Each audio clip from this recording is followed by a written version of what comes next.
G'day everyone, I'm Mick, but you can call me Hawley. Welcome to the very first episode of Hally Music Stories. Over the past couple of months, thousands of people have discovered my music online.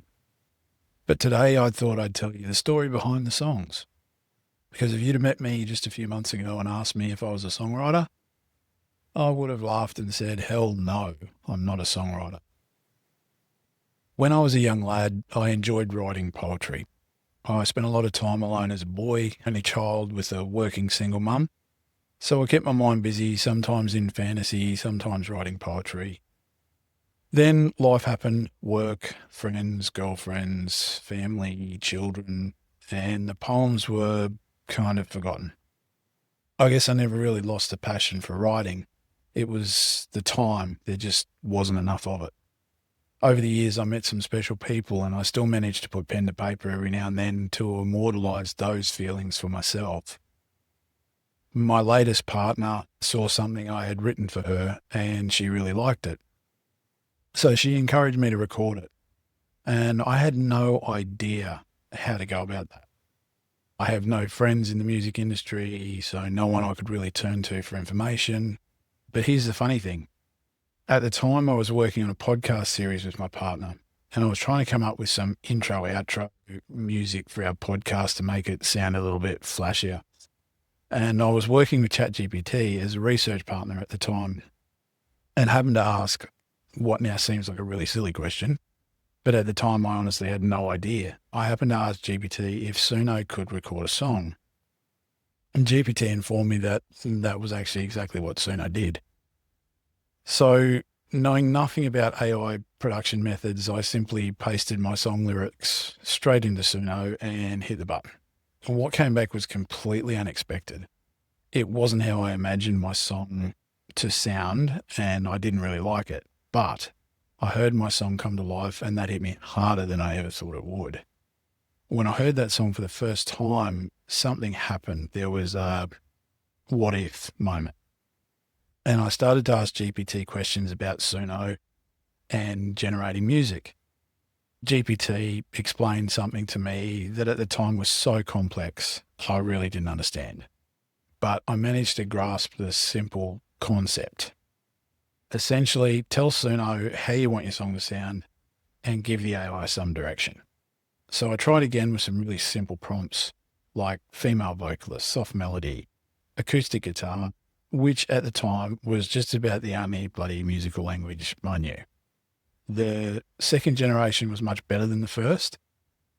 And I think it was at that point the what if got bigger. I asked GPT for the correct words to help me with the terminology that Suno may understand. And so I then created a new prompt with a little bit more detail around the vocals and the instruments. It took me 7 cuts and 14 versions for that first song. But when I finally heard the one that was in my head, I cried.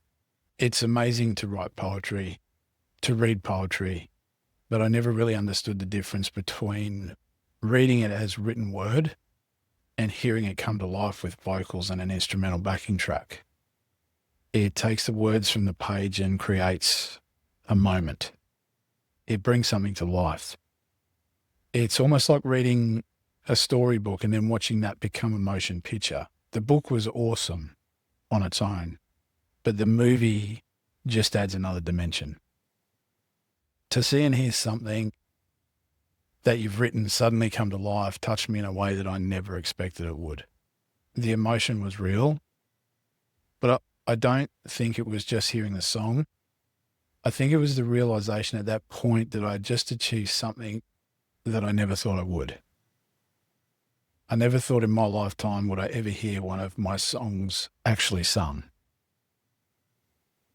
I think it was that realization that carried much of the emotion that I had at that point. I've had quite a journey over the last 8 weeks, learning different languages, learning different platforms, working with different AI systems to assist with various parts of production.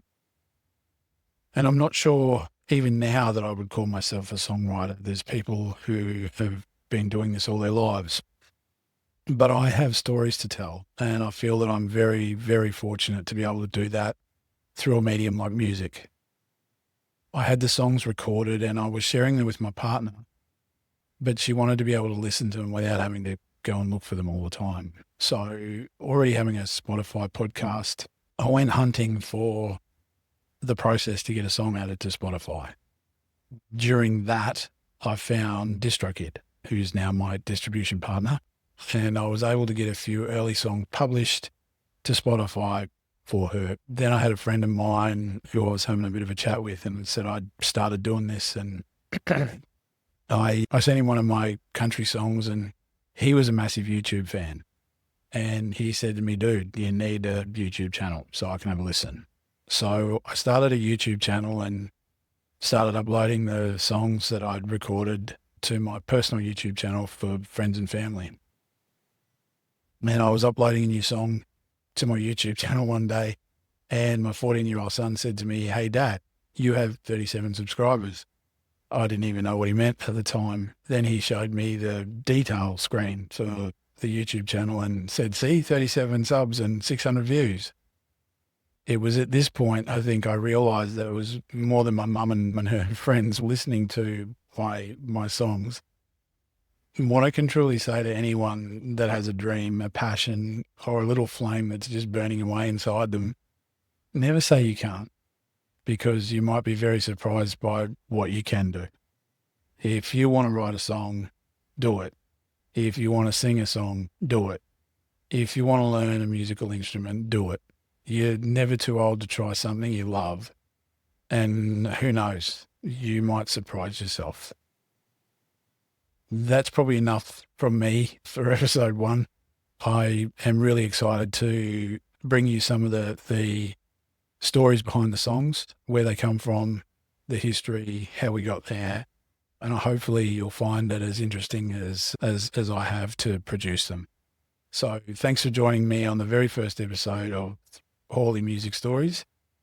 I'm Hally, and hopefully I'll see you again next time.